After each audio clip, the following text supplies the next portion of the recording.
Bueno, gente, bienvenidos una vez más a nuestro canal.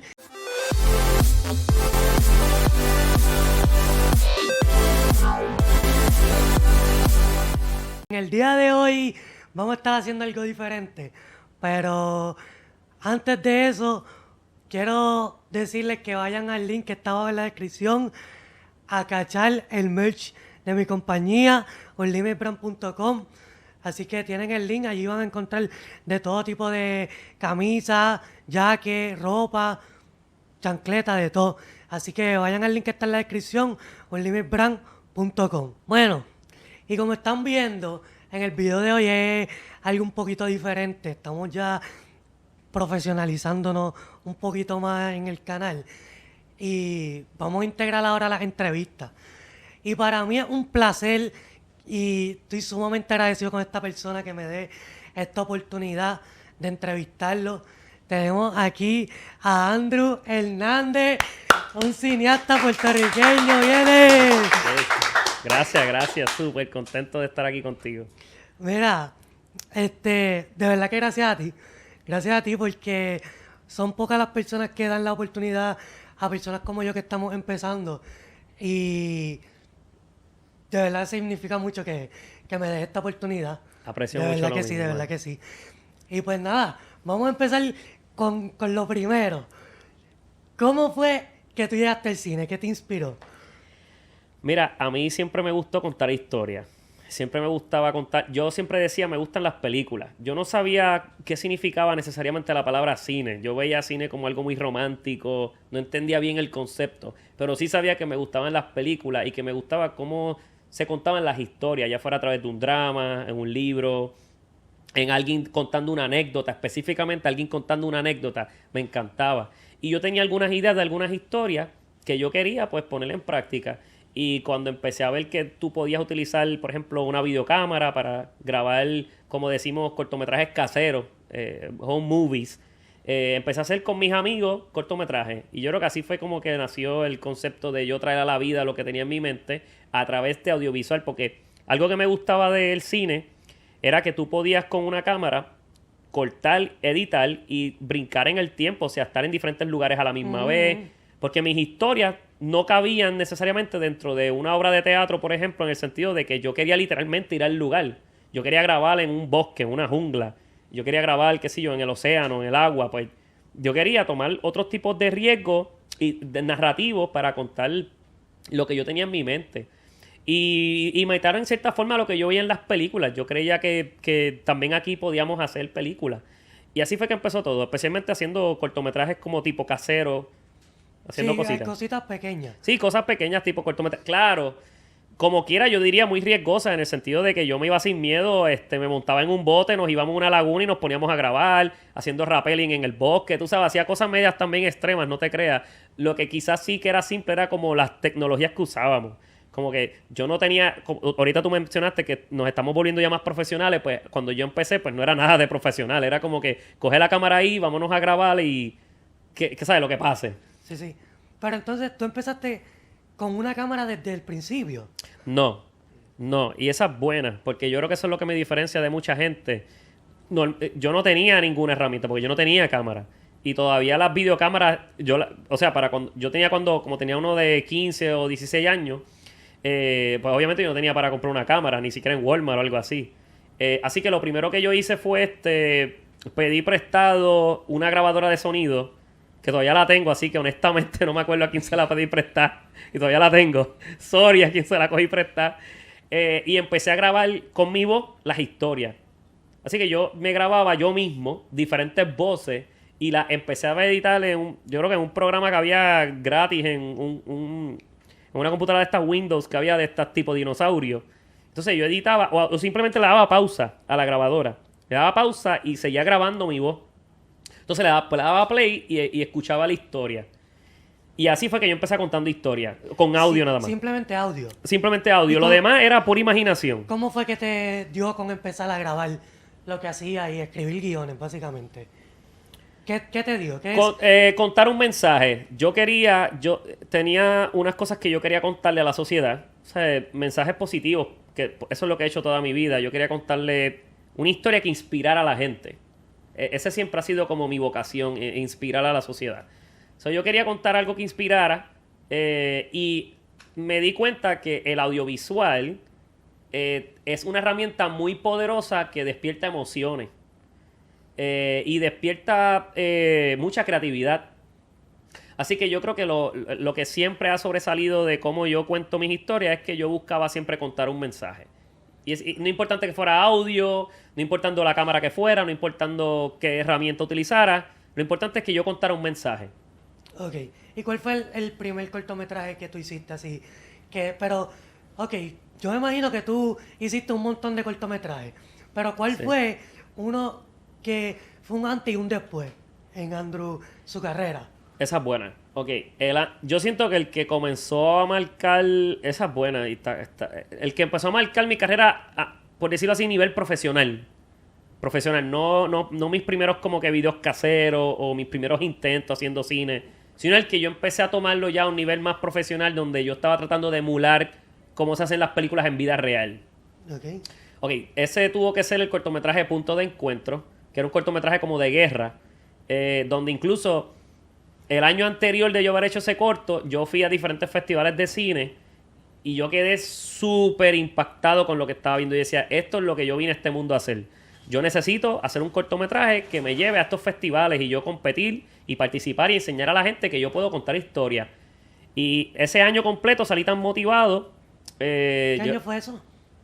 Yo no me acuerdo, pero sí te puedo decir el festival que fue. El primer festival de cine que yo fui era un festival que se llamaba el Festival de Enfoque, que hoy en día es el Puerto Rico Film Festival, un festival muy conocido hoy en día, ya está, es el festival más grande. Sí, yo fui en los meses pasados. Sí. Hicieron como un reclutamiento de personal. Ah, ¿y fuiste? Y yo fui. Fenomenal. Yo Así, fui. así fue Sí, que sí, yo sí. empecé. Por cierto, el saludo al director del festival. Básicamente él fue el primero que me dio la oportunidad en el mundo de los festivales. Pero en aquel entonces yo fui solamente a mirar. Y cuando yo vi los cortos y vi que habían otras personas, cineastas puertorriqueños, que se dedicaban a esto, yo decía, mira, hay otros locos igual que yo.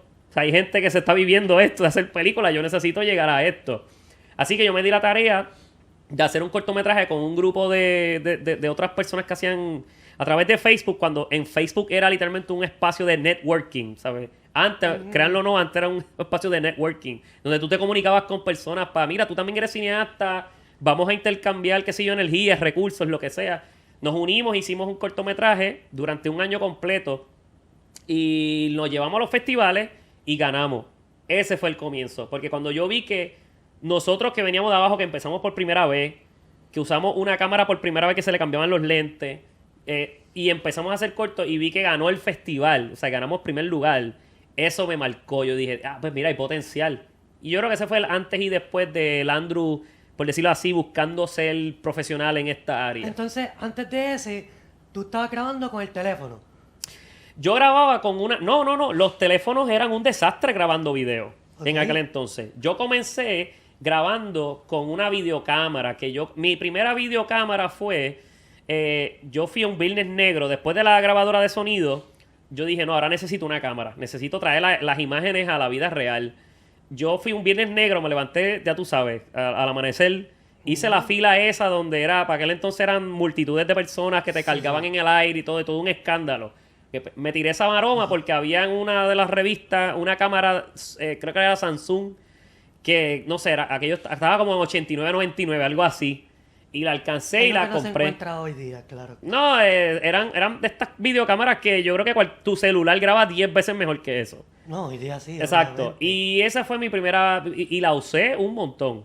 Grababa todo. Los blogs que ahora todo el mundo graba blogs, ok, eso era mi forma de grabar blogs. Lo que pasa es que no había como que esta idea obvia y lógica de subir los videos que uno hacía a YouTube, ¿entiendes? Yo tenía que buscar otros medios de cómo enseñarle a la gente mis creaciones. Pero luego de esa cámara, entonces, eventualmente fue que me uní con otras personas cuando me mudé a territorios más profesionales. Y ahí empezamos a conseguir ya cámaras con que se le cambiaban los lentes, cámaras fotográficas. Ajá. Y le cambiábamos los lentes, pero todavía no era nada de que, como te mencioné ahorita backstage, que conocíamos realmente el tecnicismo de la cámara específicamente. Entendíamos que los lentes cambiaban algo, sabíamos un poquito de cómo exponer hacia la luz, pero honestamente seguíamos simplemente hundiendo el botón de grabar, capturábamos imágenes y con eso, Sin saber. sin saber. ¿Y sí. cuánto te tomó aprender, porque es todo un mundo Sí. donde las cámaras van evolucionando anualmente. Exacto. Mira, yo creo que cámara específicamente, cámara, por lo menos a mí, porque todo el mundo va a entrar como que por un hobby distinto. Algunos van a entrar más por cámara, otros van a entrar más por edición, otros por guión. Yo me tomé demasiado de tiempo en cámara. Yo vine a aprender realmente a entender bien el concepto de la cámara como a mis 28 años cuando empecé a hacer la maestría en fotografía. Y tú empezaste a los 16. Sí, o sea, yo era un vaquero con lo de la cámara. Ahora, eso sí, cuando yo me empecé a mezclar en lo de lo profesional, que entendí que el cine era como un tipo de industria, lo que hice fue que, y lo aprendí, gracias a Dios, temprano, yo dije, espérate, esto es realmente zapatero a su zapato. Yo no necesito estar todo el tiempo utilizando la cámara. So, déjame darle la cámara a los que saben y yo me dedico a hacer lo que yo sé. Y por eso pude como que darle skip a lo de entender completamente lo de la cámara, porque cuando tú estás en el rol de productor, director, tienes tanto material que aprender, porque tienes que aprender de todos los departamentos, aunque sea hasta cierto grado, que por las necesidades que tenía cada proyecto, yo seguía dejando para atrás el de la cámara, seguía dejando para atrás. Porque créanlo o no, aunque la cámara es la tecnología que utilizamos para hacer cine, de repente para un productor no es la destreza más importante que necesitas saber en el momento. Hay otras más importantes como guión, financiamiento, Sí, etcétera, eso etcétera. en el laboratorio lo explicaste. Exacto, Lo sí. explicaste y lo vi yo como que, anda, porque yo era uno de los Sí. que pensaba, yo dije, ok, yo tengo que tener una cámara para poder llevarle buen contenido a las personas. Claro, y Pero suena no. irónico porque lo de las cámaras es la tecnología que usamos, es la cinematografía, pero va a depender del rol en el que tú estás. Si tú quieres estar en la gerencia, ¿no? Donde está el director, el productor, donde tú quieres contar tus historias, sí puedes utilizar la cámara. Muchos de ellos llegan utilizando la cámara y muchos de ellos son cinematógrafos que luego emigran a ser director y a utilizar otros roles. Pero también hay directores que no necesariamente conocen 100% la cámara, pero sí saben lo suficiente como para contar una historia. Otra pregunta que tenía. Tú no hablas mucho porque, para los que no sepan, yo cojo clases con él todos los miércoles. Si van a mis redes sociales o a las de él, dila por favor, Andrew Hernández. Yes. Film en todas las redes sociales. Van a ver que él da unos cursos semestrales y pues yo estoy en esos cursos. Tú nos has dicho mucho lo que mencionaste de soltar. De legal. Entonces, a ti en esos tiempos dijiste que Facebook era un networking, pero ¿cuán difícil se te hizo hacer ese llamado a las personas? Sí, mira, yo llegué hasta aquí. Decirlo se ve fácil, Sí. pero en realidad no lo es. No lo es. Ok, vamos a definir networking. Networking, la gente lo tiene como un misconception también. La gente cree que eso es como si fuera algo en automático o algo así. No, esto es algo súper orgánico. Porque networking es hacer relaciones. Y las relaciones se hacen en promedio como por lo menos al cuarto contacto que tú haces con un individuo. Desde la primera vez que tú haces ese contacto hasta la cuarta vez, y ya esto sea a través de emails, llamadas o en persona, ese cuarto momento puede ser algo tan rápido como en la misma semana se dio, como a veces puede tomar años. Hay colegas serios en esta industria que yo he conocido que esos cuartos tú a tú que tuvo años entre medio, años. Wow. Sí, donde ya tú te acuerdas en el 1900 tal, aquel festival, sí, yo me acuerdo, y ahora es que estamos realmente entrando a ser colegas serios.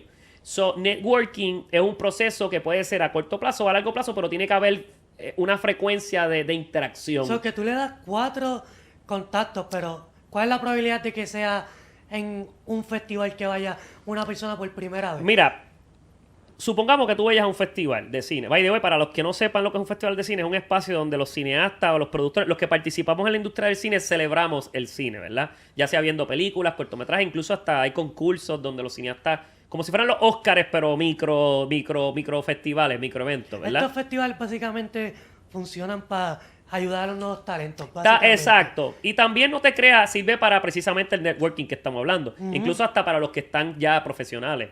Pues mira, yo creo que aunque tú vayas a un festival, con que tú vayas nada más, y quizás no saludaste en persona, literalmente por ejemplo, no me alcanzaste a saludar, un ejemplo. No me alcanzaste a saludar. Pero sin querer, nada más de pasillo, yo te vi.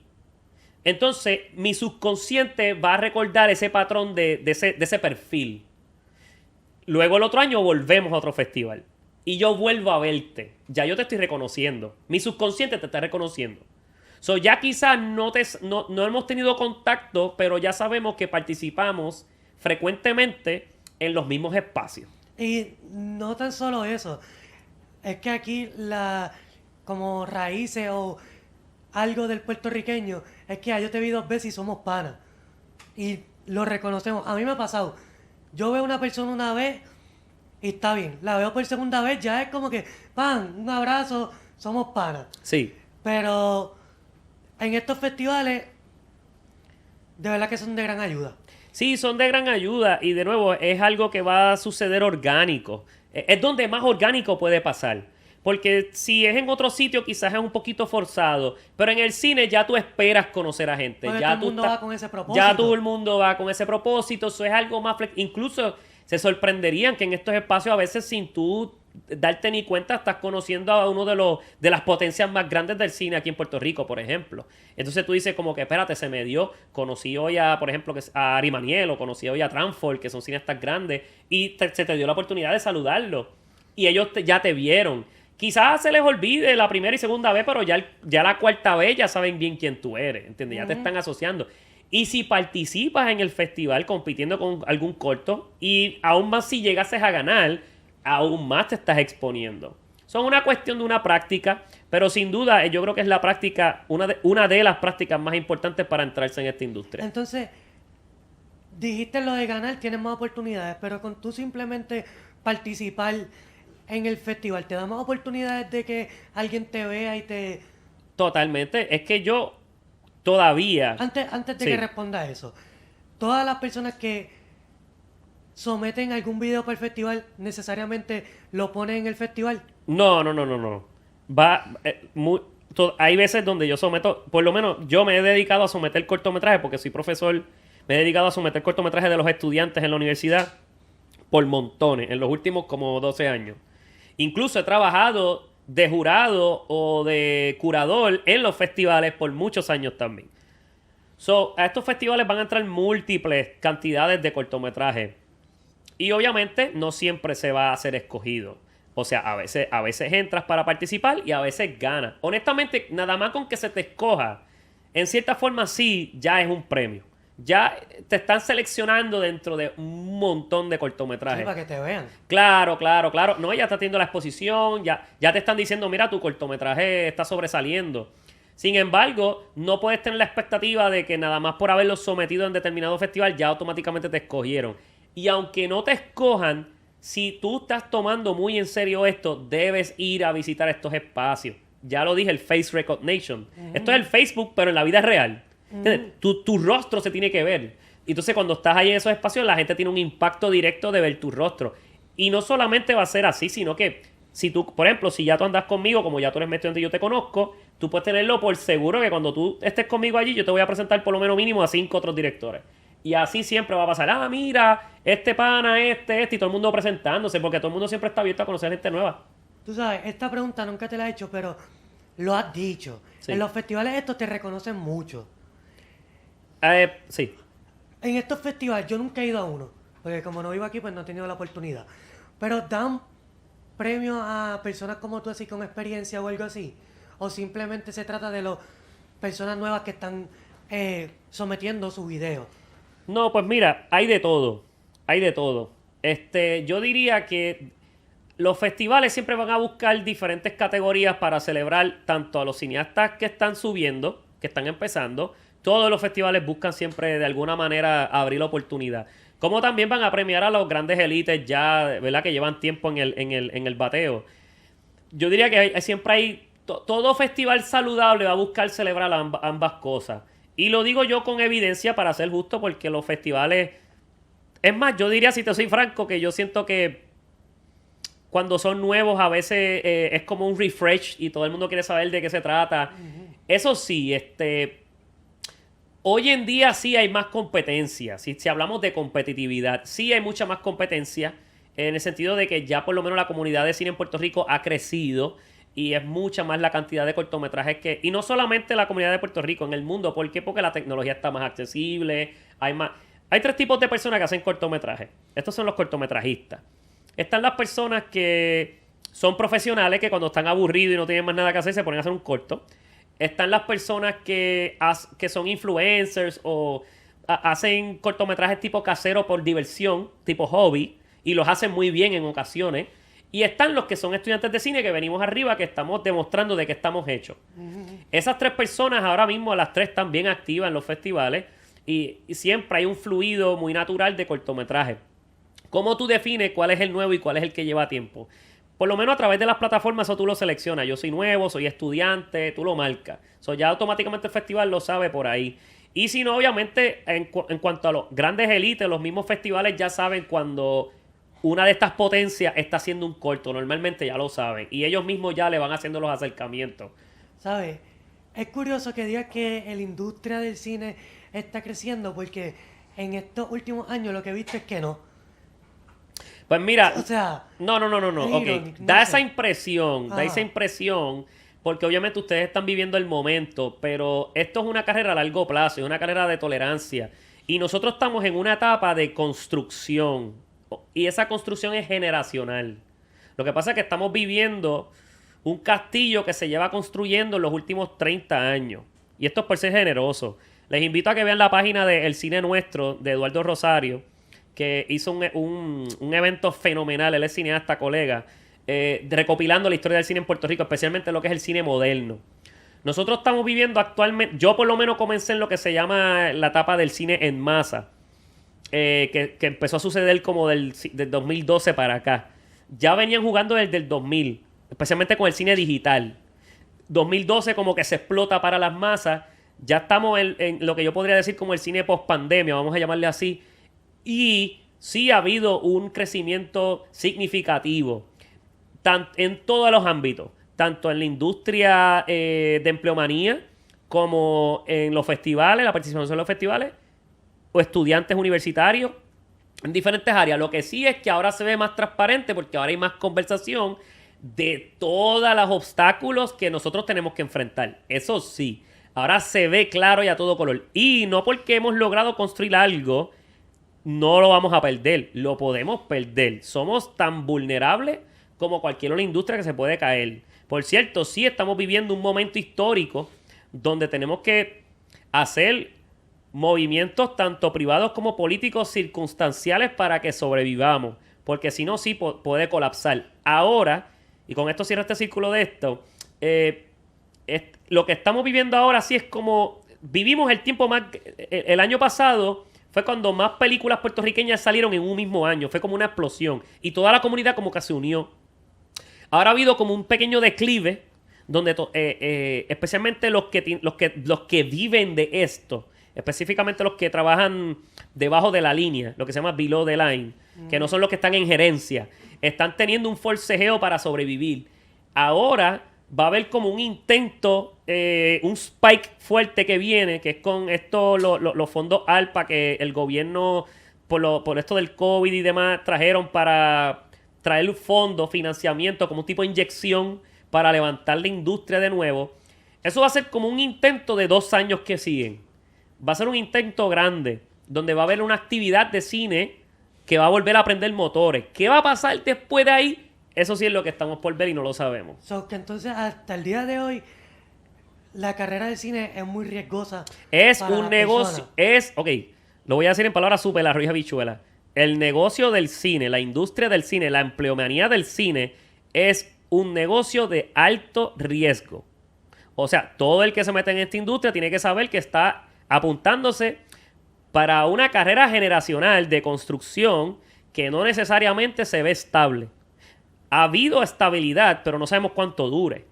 Y algunos de nosotros hemos logrado encontrar nuestros métodos de estar estables. Por ejemplo, yo no necesariamente trabajo debajo de la línea. Yo he estado toda mi carrera trabajando como director o como empresario o en comerciales, etcétera, etcétera.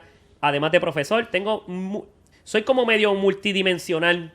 Y así vemos muchos directores, pero los directores somos así de naturaleza. Los que trabajan debajo de la línea, que son por empleos más como por... Y estoy hablando puramente de cine, ¿ok? Puramente de la industria de cine.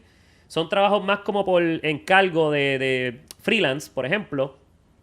Eso, ahora mismo, a pesar de que ellos tenían mucha actividad, ahora mismo están como que en un freno. Aguantadito. Pero va a volver a aprender motores ahora. ¿Cuánto tiempo tú le das, basado en tu experiencia, a una persona que tiene, vamos a suponer que tiene cero conocimiento? ¿Cuánto tiempo tú le das de años para que pueda estar tocando más o menos la industria grande del cine? Yo Porque pienso... en las clases tú nos dices, te doy un año conmigo para aprender. Sí, Pero una persona que no sepa nada, nada. Ok, esto es lo que yo pienso. Y estos cálculos, esto no está escrito en ningún libro. Esta es mi percepción a base de mi metadata, a base de mi propia anécdota, de los cientos de estudiantes que yo he dado clase, las producciones que yo he hecho, la empleomanía que he tratado de conseguir a todos los que han trabajado en la industria de cine, etcétera, etcétera. He llegado a estos cálculos matemáticos míos que son medio vagos, no los tomen muy en serio. Ya está la advertencia. Yo siento que en un año tú te conviertes... Yo te puedo enseñar cine en un año, pero lo suficiente como para que seas un entusiasta, un aficionado, un hobbyist, alguien que se toma en serio el cine, pero no es su main source of income. ¿Entiendes? Pero lo tiene como suficiente como que puede comenzar un video y terminarlo. ¿Ok? Eso es un año. Ya un cineasta especializado. Un cineasta especializado. Un cineasta que sí ya tiene esta entrada de dinero que por lo menos se sostiene. Yo entiendo que se toma unos 4 años. Por cierto, la universidad generalmente son como de 4 a 5 años. Yo entiendo como de 4 a 5 años ya tú puedes ser una persona que te puedes autodenominar especialista profesional.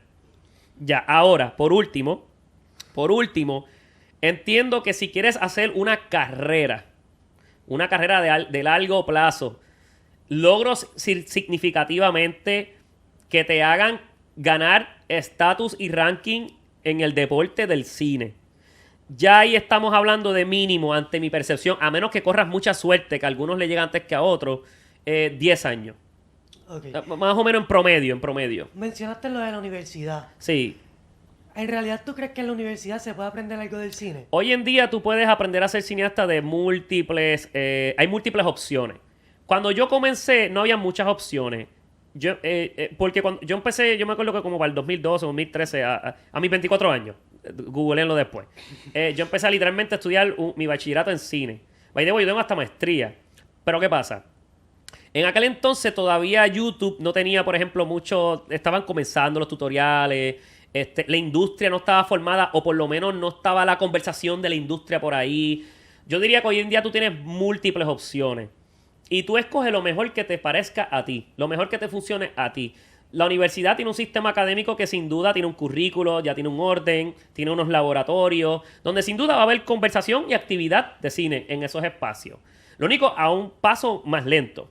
Súper más lento. Claro, va a ser uno de 4 a 5 años si es un bachillerato. Hay unos que tienen otras carreras más cortas, de 2 años.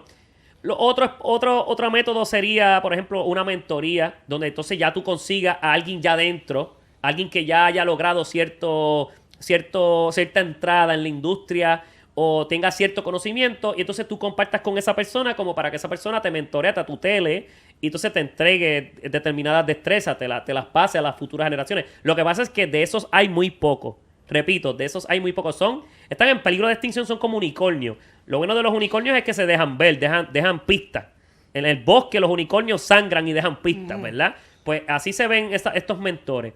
Y por último, además de los obvios tutoriales que hay en YouTube, cursos, seminarios, están los libros. Bueno, puedes leer, puedes literalmente comprar un libro. By the way, eso fue lo que yo hice. Además de estudiar a nivel académico, cuando llegó un punto en donde yo dije, bueno, ya de la academia yo no voy a aprender más nada. Por cierto, yo no era mucho de leer. Fue que llegó un punto en donde yo dije, ok, ya de la academia no voy a... Pero como me quedé trabajando en el área de la academia, había una biblioteca. Y yo dije, ¿sabes qué? Me voy a leer libros en la biblioteca, a ver qué pasa. Bueno, hubo una temporada que yo me volví adicto. Y yo leí todos los libros de cine que había en esa biblioteca. Iba todos los días, leyendo. Estaba hambriento. Es una herramienta súper poderosa, bien poco valorada. Y está disponible.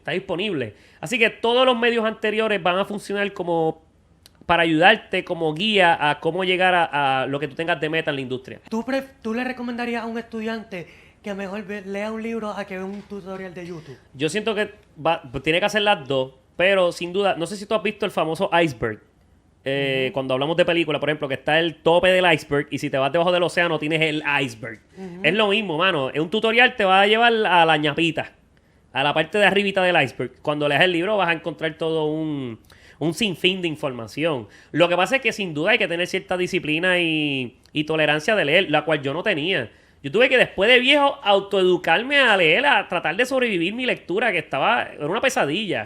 Es que también hoy día darle el consejo a los jóvenes Sí. que lean es como que lo estás insultando, porque ellos prefieren ver un video que te vaya a la raíz a estar leyendo todo. Sí, pero imagínate lo iluso que sería yo preguntarle, por ejemplo, a Steven Spielberg, ¿alguna vez tú has leído un libro? O sea, sería insultante, Ajá, porque entonces claro. él te va a decir que tú me veas a mi cara de que yo nunca he leído un libro. ¿Tú te imaginas todos los libros que esos genios del cine han leído? No, claro. Han leído Una enciclopedias de biblioteca cine. entera.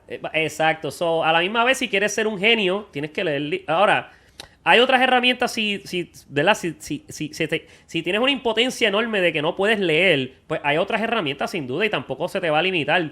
Lo que estoy diciendo es que hay opciones. Hay opciones y da la casualidad que una de esas sigue siendo una de las más prehistóricas, leer libros. That's it. Que by the way, de nuevo, yo no me tropecé con leer libros. Yo no me puse a leer libros de cine como hasta mis 28 años. ¿Y cuál fue el porcentaje que te ayudó a leer el libro antes de tu conocimiento que tú tenías? ¿Tú piensas que, ok, tú estabas en un 20% y ese era tu otro 80%? Esa es buena. Yo diría que hubo libros que yo leí que lo que hicieron fue hacerme a empatar los cabos sueltos de que efectivamente mi intuición estaba correcta. Hubo libros que fue así, que yo leí y yo decía, por ejemplo, cuando leí libros de dirección, no aprendí nada, simplemente que dije, ok, lo estoy haciendo bien. Pero eso es importante porque entonces uno se siente con la duda de, ¿estaré dirigiendo bien? Te da esa seguridad. Claro, ahora hubo otras destrezas que si yo no hubiera leído, no estaba ni cerca. Por ejemplo, fotografía, por más que yo usaba una cámara, yo no sabía la teoría. Y nadie me la estaba enseñando, nadie estaba haciendo fila para enseñarme la teoría. Tuve que literalmente leerla. Por decirte otras, me pasó lo mismo con edición. Ya yo había editado tantos años, cuando vine a leer un libro de edición, ok, lo estoy haciendo bien. Lo estoy haciendo bien. Y me dio seguridad. Ahora, en cuanto a aprendizaje, cosas que yo estaba haciendo muy mal, por ejemplo, sonido. Cuando leí sonido, sin duda yo estaba años luz lejos de saber si yo lo estaba haciendo bien. Y me ayudó mucho a entender la parte tanto técnica como teórica. Porque eso es otra cosa. Vas a leer teoría o vas a leer tecnicismo. Y ambas son igual de importantes. Otra que me ayudó un montón, que sin esto yo no fuese el cineasta que soy hoy día, fue guión. Guión fue bien importante. Crucial, mano, crucial. Yo le diría a todo cineasta, no importando ahí si eres cineasta de YouTube, si eres cineasta de universidad, de donde sea que vengas, lee aunque sea un libro de guión. Aunque sea uno. Sin embargo, por ejemplo, producción, yo leí muchos libros de producción, pero tampoco ninguno me tomaba súper por sorpresa. Ya eran cosas que yo entendía como normal, excepto hubo un libro de guión, de producción, que era más producción de negocio, y eso sí me ayudó un montón. So, ya ves que es como una mezcla de todo, va a depender de la materia. De lo que te quieras enfocar. Sí, porque yo creo que de lo que te quieras enfocar y de lo que yo creo que hay destrezas que ya tú naces con ella, tú sabes, que ya como que te las sabes. ¿Cuál fue el mundo que se te hizo más difícil a ti aprenderte o perfeccionarlo entre las luces y el audio? Sin duda la luz fue... la luz es que entre esos dos, entre sonido y audio, ¿cuál se me hizo más difícil? Yo siento que la luz, lo que pasa es que me confundía. Yo tenía en mente, yo lo que entendía por luz era que había como cierta fórmula, de cierta forma única que se tenía que hacer luz. Y, mano, no, la luz es un espacio creativo donde tienes que conocer cierta teoría y después lo que tú entiendas que funcione. So, que básicamente hasta el día de hoy sigue igual en las luces. No, me sé toda la teoría. Lo que no he practicado quizás mucho es yo usar la tecnología. ¿Por qué? Porque por lo menos cuando se me da la oportunidad de trabajar con grandes recursos, que entonces tenemos grandes luces, normalmente ya hay una persona técnica, el gaffer, que se va a encargar de la luz. So, yo voy a llegar por lo menos a entender la teoría suficiente de luz para yo comunicarme con esa persona. ¿Y por qué, regresando a ti, por qué si tú tuviste tantos problemas, o sea, subiendo a tu modo vaquero, como tú le llamas, Sí.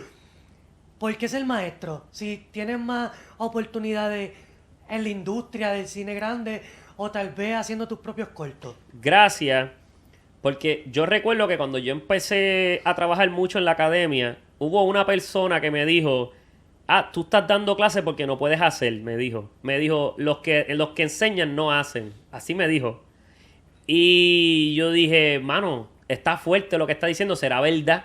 ¿Será verdad que yo no hago porque enseño? Y a mí me apasiona enseñar, pero la gente no tiene ni idea de cómo me apasiona enseñar. De que si me pusieran a mí en una balanza, ¿cuál yo prefiero? ¿Producir o enseñar? Enseñar 100%. Por cierto, yo me veo de viejo enseñando. Así de serio yo me lo tomo, ¿entiendes? Eso te apasiona, literal. Eso me apasiona. Y hacer me apasiona, pero enseñar también. Es que tengo una mezcla de los dos. Yo no enseño porque... Yo no estoy enseñando porque no puedo hacer. Yo creo que ya yo dejé eso claro. Yo hago, por cierto, mucha gente me dice que yo soy... yo tengo un compañero gerente de producción que me dice, tú eres doer, tú eres un doer, un hacedor. Y yo creo que ya eso quedó demostrado. Yo puedo hacer, pero yo lo que hice fue que cuando me nombraron... Yo fui un tiempo director del programa de cine de bachillerato. Y yo le decía a los profesores... Quizá la gente todavía no está tomando muy en serio en la industria el valor que tienen los educadores. Yo no los veo a ustedes como profesores, yo los veo como maestros. Nosotros somos maestros. A mí me gusta más esa palabra. Nosotros somos mentores. Nosotros vamos a dejar el 100% aquí educando a la próxima generación y le vamos a dar valor al poder que tiene la enseñanza. Y así fue, mano. Tiempo después demostramos un estándar educativo tan grande que todo el mundo sabe que quien pase por nuestra mentoría está listo para la industria. Y no solo eso, que ahora muchos cineastas están considerando educar como otra destreza que quieren añadir a sus currículos. ¿En cuál clase tú consideras que enseñas más? ¿Una vez a la semana en la privada o el semestre de la universidad? Yo siento que va a depender de la persona. A última hora el estudiante puede estar los 5 días en un salón de clase y no aprender nada porque está perdiendo el tiempo, como puede absorber todo lo que yo te voy a enseñar en una semana en un día. Va a depender de la persona y del profesor. Como ya dije, tiene que ser un maestro. Profesores son mucho título y poco hacer. Eso es mucha capota y pintura. Un maestro tú lo vas a sentir. Tú vas a sentir cuando te está educando. Y créeme, yo he visto los maestros. Hay maestros. Son también pocos. No hay muchos. Y menos en cine. En la industria del cine están contados esos maestros, pero tú lo vas a sentir cuando te está educando con sustancia. Cuando tú escuchas que lo que te está enseñando es sustancia, hay mucho valor en lo que te está enseñando y te lo va a enseñar en 5 días o en 2 horas, pero tú lo vas a absorber y va a depender del estudiante. Incluso, para terminarte eso, porque eso fue una pregunta técnica, yo siento que si yo te doy una clase de 4 horas, por ejemplo, tu cerebro no va a retener toda la información porque tu cerebro se va a fatigar. Tu cerebro necesita un descanso, guardarle esa información en el sistema de almacenamiento, que por cierto, el sistema de almacenamiento del cerebro es el músculo más débil. Por tanto, está el corto plazo y el largo plazo.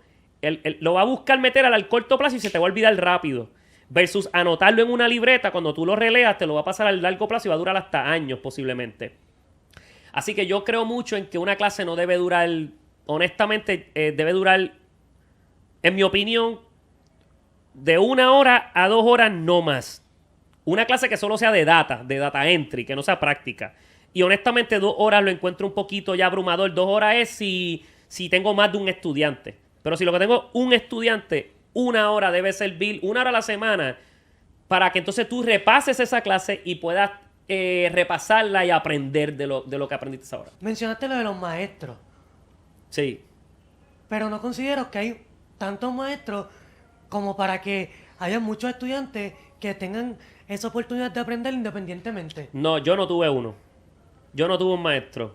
Y por eso es que yo tengo de vocación ser maestro. Yo no quiero que nadie tenga que pasar, pero claro, eso me pone en una desventaja, quizás filosóficamente hablando, porque está lo que son las personas selfish y está lo que son las personas selfless. O sea, quizás yo soy muy descuidado, pongo a los demás antes que a mí, y eso me pone en cierta desventaja. Pero eso es lo que me llena, mano. A mí, por lo menos, yo soy una persona de servicio, me gusta ayudar y me gusta enseñar. Pero sí, la inmensa mayoría no se va a dedicar a educar. La inmensa mayoría no. Hay una diferencia entre lo que es ser pionero y ser líder. El pionero va a ser una construcción de algo y ya hizo un trabajo. El líder le va a abrir camino a los demás. Y normalmente el que le abre camino a los demás toma cierto sacrificio, porque está poniéndose en la raya para que los demás entren. Y esa es la diferencia, que hay muy pocos líderes en todas las industrias. En cine, súmale. Y eso aplica para toda la vida, literal. Para todo en la vida. Y en cine, súmale que el cine, mucha gente se mete al principio por la parte quizás técnica.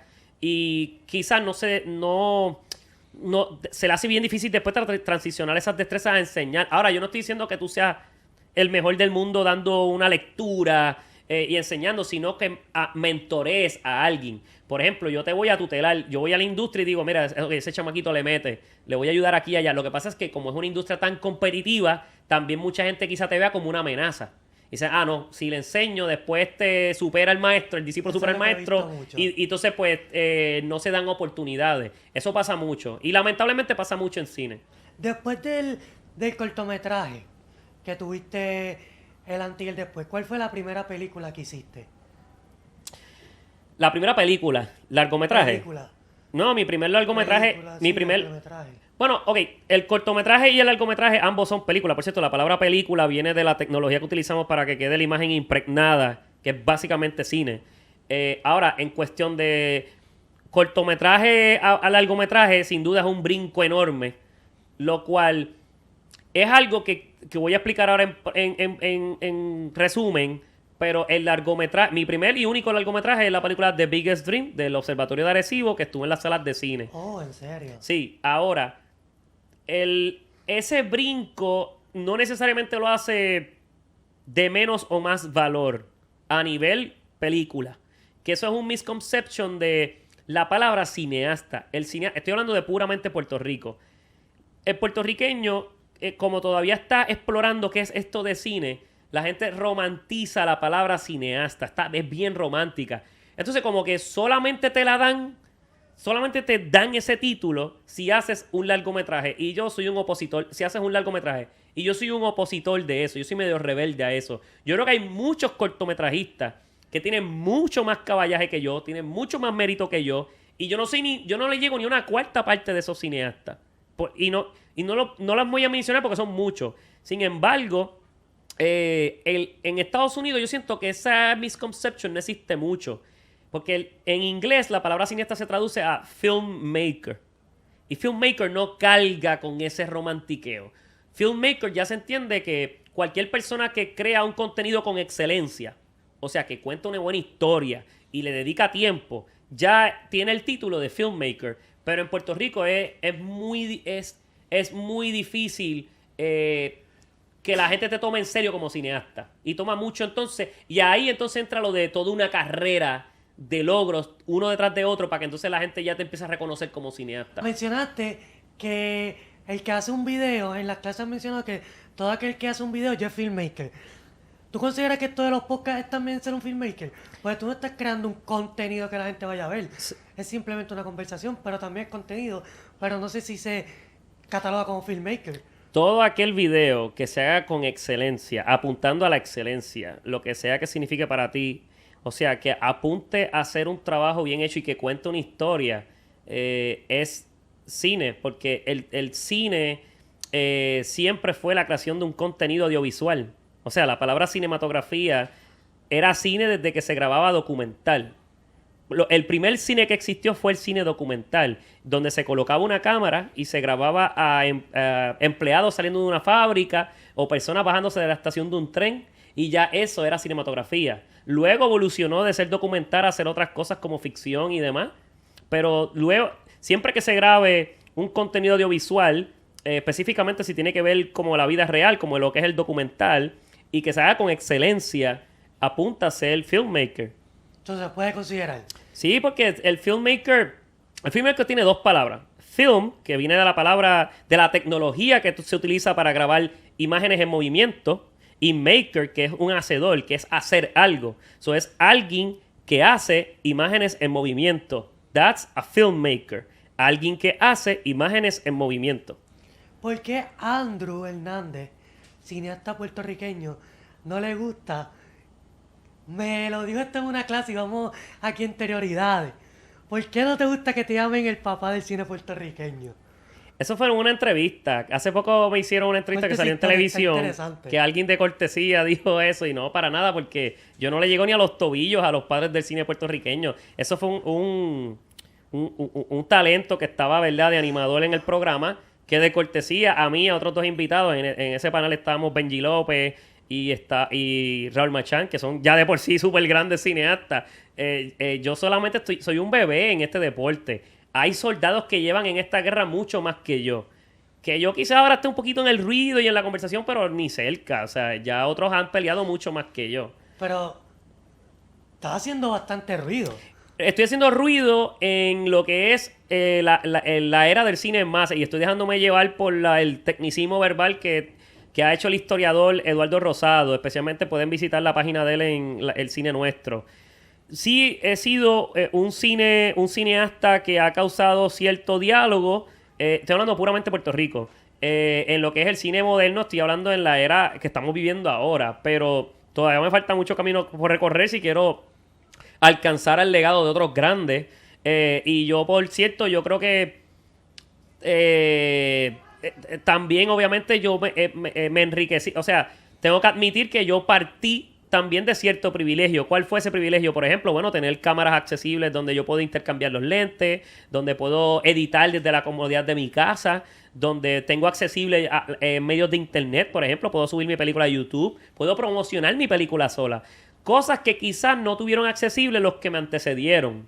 ¿Entiendes? Y eso es importante dejarlo saber también, que vendrán ahora personas con mejores tecnologías más accesibles. Por cierto, yo tengo estudiantes que ya me han contratado a mí.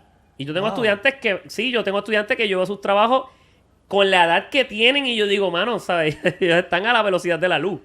Y ahí es donde un cineasta que ya lleva tiempo tiene que tener su autoestima en su lugar y no verlos como una amenaza, sino ser un cheerleader y apoyarlos y enriquecer en la industria, porque esto es todo para todos. So que básicamente subir en la industria del cine ahora, aunque sí no haya maestros, como mencionaste, pero es más fácil que al principio. Totalmente. El cine está accesible para todo el mundo. Todo el mundo tiene una cámara, todo el mundo tiene una historia y esa historia es importante contar. Si tú no estás contando esa historia hoy en día es porque honestamente no hay iniciativa, no hay iniciativa.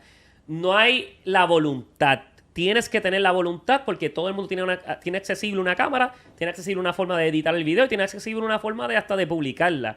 Claro, tus expectativas si son hacer Star Wars, pues no estamos ahí, ¿entiendes? Pero si tú puedes hacer una historia que cuente una misma premisa como la de Star Wars, por ejemplo, qué sé yo, el legado de una familia y demás, lo puedes contar con otros tipos de historias que puedes hacer hasta con tu celular, ¿entiendes?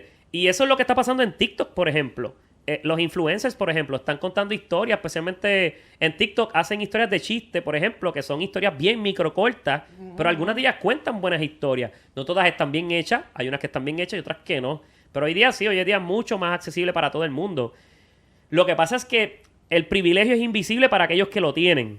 Lo repito, el privilegio es invisible para aquellos que lo tienen. Nosotros hoy día tenemos un privilegio que los de antes jamás tuvieron. Por ejemplo, el mero hecho de tener lo que se llama cine digital. Si no fuera por el cine digital, yo no estuviera aquí. Cine fílmico era una tecnología muy de realeza, muy costosa, que yo jamás hubiese tenido acceso. Los plebeyos nunca hubiésemos llegado allí. Y ahora viene una más poderosa todavía. Ahora viene la inteligencia artificial que ni te cuento. Ahora todo el mundo hundiendo un botón va a crear imágenes en movimiento. ¿Viste lo de el dron? Que ¿Cuál? graba 4K, el dron. Ah, sí. Lo enviaron para el grupo. ¿Lo viste? Yo me quedé impresionado con eso. Sí, esto solamente estamos empezando. O sea, ahora la gente va a tomar el celular de aquí a varios años. Literalmente va a escribir en el celular, quiero ver una película de, qué sé yo, de un perro corriendo. Y el programador te lo va a fabricar y lo vas a ver. Sin ningún tipo de problema. Y entonces tú vas a decir como que, ok, eso va a ser como el arte de escribir. Todo el mundo puede escribir en un papel. Pero ¿cuántos pueden escribir un buen poema, una buena historia? Y esa es la diferencia entre un videógrafo que mencionaste ahorita y un cineasta. Ahora pueden haber muchos videógrafos, pocos cineastas. El cineasta busca la excelencia con ese video. Y, by the way, por eso es que es importante la teoría. Porque el videógrafo no tiene la teoría, el cineasta sí. Eso fueron uno de los puntos que tocaste en el laboratorio, que cualquiera es videógrafo porque todo el mundo tiene una cámara en el teléfono. Todo el mundo puede hacer un Pero nadie video. es cineasta porque no cuentan una historia. Claro, o por lo menos una historia con excelencia. Y entiéndase, o sea, con esfuerzo, una historia que cause impacto en alguien. Tiene que causar algún tipo de impacto en alguien. Y ese es el arte del cine. El cine se terminó de formar bien. Ahorita hablé de cuando se exhibían las personas saliendo de un tren y demás.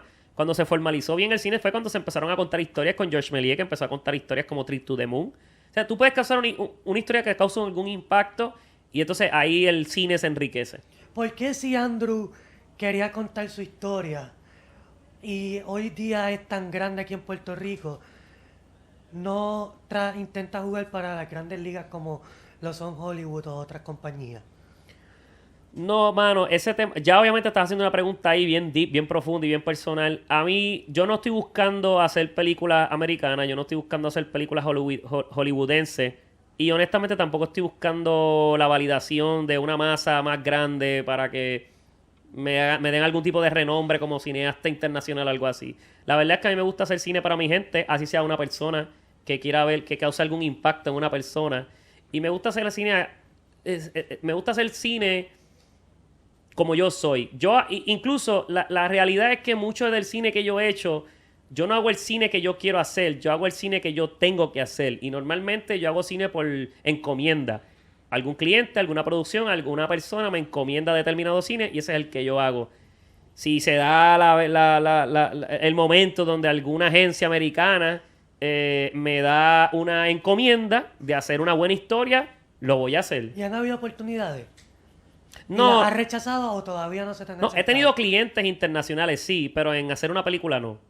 Bueno, y incluso es bien irónico porque si, por ejemplo, ves mi primera película, que es The Biggest Dream, que es del Observatorio de Arecibo, la película es en inglés y es una película que ha tenido más impacto internacional que local, porque de por sí el Observatorio de Arecibo es una entidad internacionalmente conocida. Ha viajado, por ejemplo, gracias a esa película ha tenido viajes a España, a New York, a Florida, a diferentes partes del mundo, donde, y por cierto me han escrito de todas partes del mundo, donde hay películas que no siguen los medios tradicionales, como por ejemplo los documentales, rompe todos los medios tradicionales y básicamente coge su propio rumbo y aventura de cómo viaja el mundo. Así que si eso no es una película americana en el sentido de que viaja que viaja el mundo, película internacional me refiero, pero no sé qué es.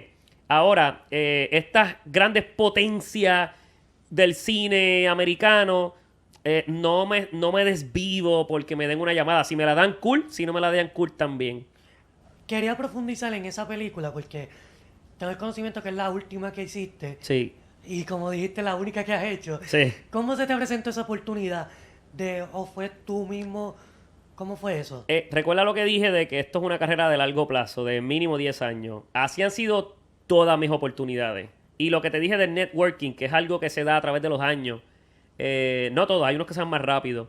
Y recuerdas el primer cortometraje que te mencioné, de guerra. Oye, cuando yo comencé, como todo niño inocente, ese cortometraje yo lo empecé a enseñar en cualquier rincón, cualquier chinchorro, cualquier lugar, yo lo ponía, cualquier excusa. En una de ellas, una viejita lo vio y esa viejita me dijo, mira, hay una obra de teatro en Arecibo para que vayas y pongas el corto. Y yo, se me dio, ¿sabes? Massive, oportunidad de la vida. Y fui para allá, habían como 5 gatos en el teatro. Era un teatro chiquito, pero eran Arecibo, ya estás de repente haciendo el link. Y ahí yo puse el cortometraje. Había una persona haciendo una obra de teatro. Yo creo que estaba vestido de Jesucristo o algo así. No me acuerdo. Entonces esa persona, para el final de la hora, va donde mí. Yo la conozco, nos presentamos. Y en ese momento nos intercambiamos el Facebook. Chocura, fuego, me encantó. Intercambiamos el Facebook. 10 años después, esa persona termina siendo el director de comunicaciones del Observatorio de Arecibo. Y como yo me viví la película de que yo era un cineasta, porque esa es la cosa, yo me lo creí desde el día 1. O sea, yo me creía que yo era Spielberg o algo así. Él también se lo creyó. Y al primer cineasta que llamó cuando había que hacer una película fue a mí. Eso es algo que es clave en la carrera de todo el mundo. Clave. Todos los cineastas. Es primero creer en ti. Te lo tienes que y creer. Hacerlo, porque si no lo haces... Si tú no te va lo a crees, llegar lejos. nadie se lo va a creer. Tienes que tener tu autoestima. Tienes que darte amor propio. Tienes que creer en ti.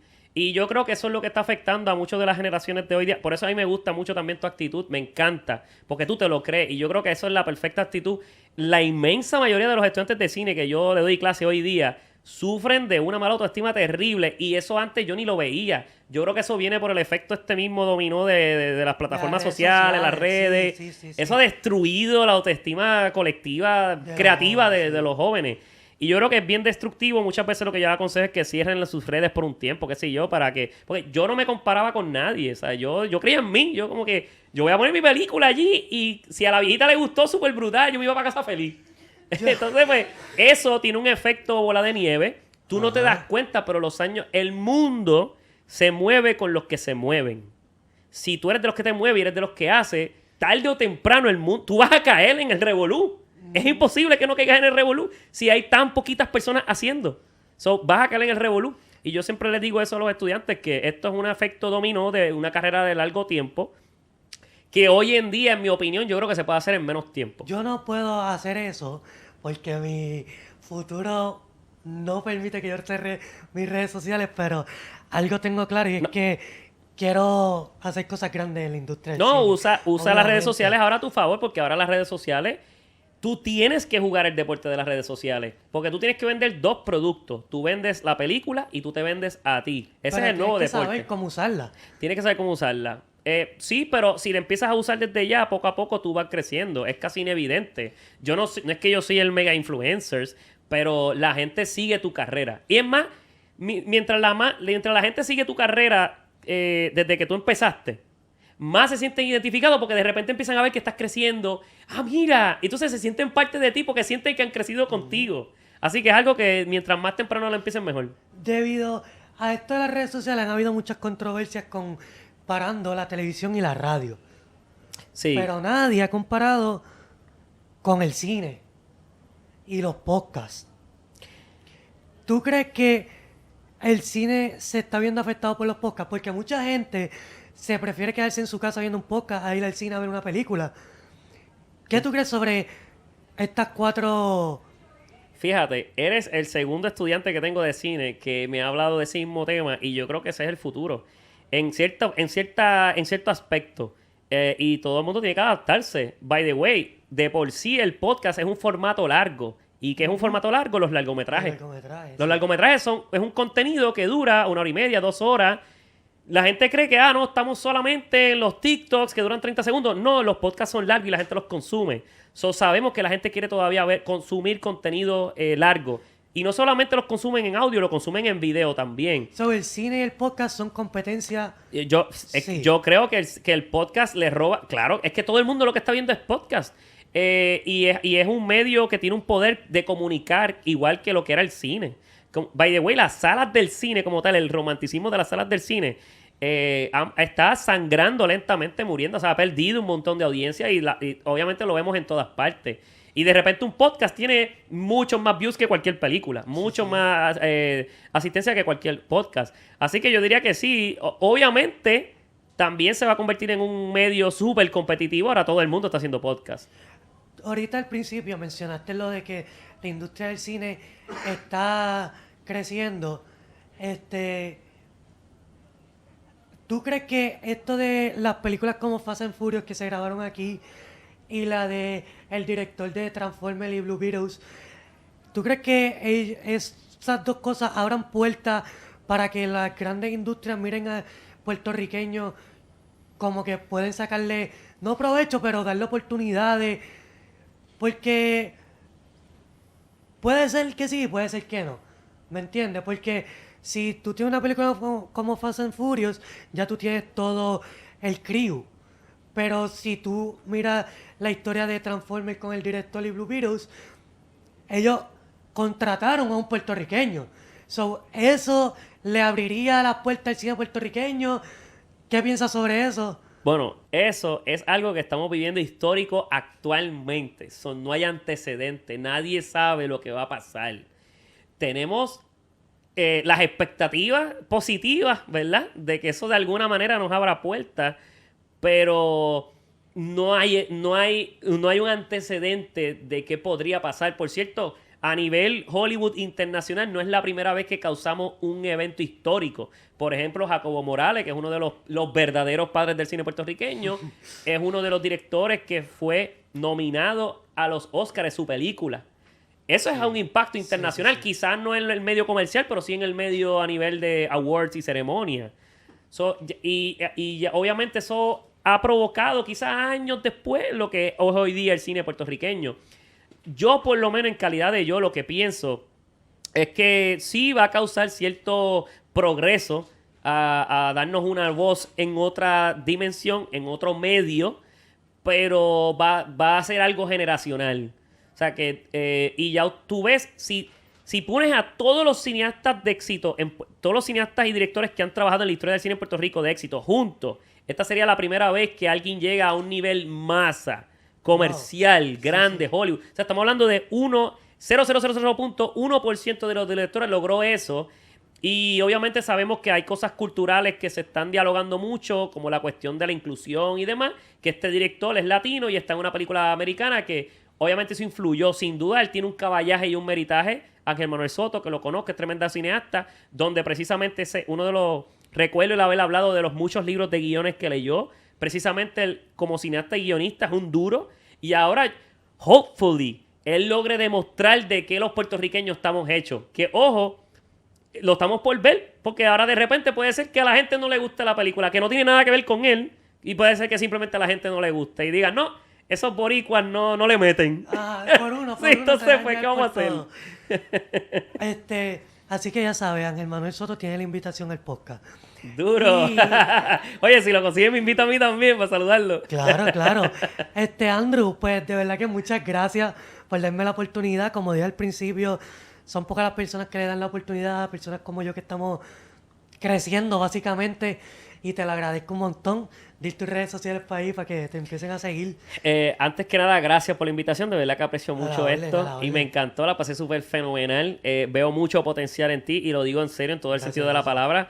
Porque se ve la energía, se ve el entusiasmo y definitivamente así fue que yo empecé. Y así es que he visto todos los cineastas de éxito han comenzado así. Y by the way, paso firme pero aplastante. O sea, lento pero aplastante, dando pasitos. Y si el podcast es uno de los medios para lograr eso, hazlo. De verdad que sí, tienes todo mi apoyo. Por cierto, en mis redes sociales, precisamente yo hago también algunas cositas de estos inventos, así como podcast. Tengo videos educativos, doy clases. Ven también mis producciones, estoy un poquito en todas las partes, soy como dije multidimensional y todas mis redes las vas a encontrar con Andrew Hernández Film. Igual en YouTube, ¿verdad? Sí, Andrew Hernández Film en YouTube, en Instagram, en Facebook, TikTok, Twitter, Andrew Hernández Film. Y la página de YouTube de mi compañía, si quieren ver mis comerciales y mis producciones, Lumine, con 2N, Lumine Productions. Esas dos producciones, lo que es Andrew Hernández Film y mi compañía, y pueden ver todos mis trabajos. Y si van a mi Instagram, van a ver un enlace de mi Linktree, donde pueden ver básicamente todos los servicios que yo ofrezco. Ok, así que ya saben, gente, para todos esos que ven mis film reviews, aquí tienen un poquito de más contenido sobre películas. Pasen por sus redes sociales y su canal, que está muy interesante, de verdad que sí. Cuando yo lo conocí, me sorprendió que brinda estas herramientas gratis en el canal de YouTube. Pues él tiene hasta clase, así que pasen por allá, ando en Hernández Films. Y no olviden cachar el merch, que el link está en la descripción de unlimitbrand.com. Aquí tienen el ponche, vayan para allá, cachen el merch y nos vemos en un próximo video.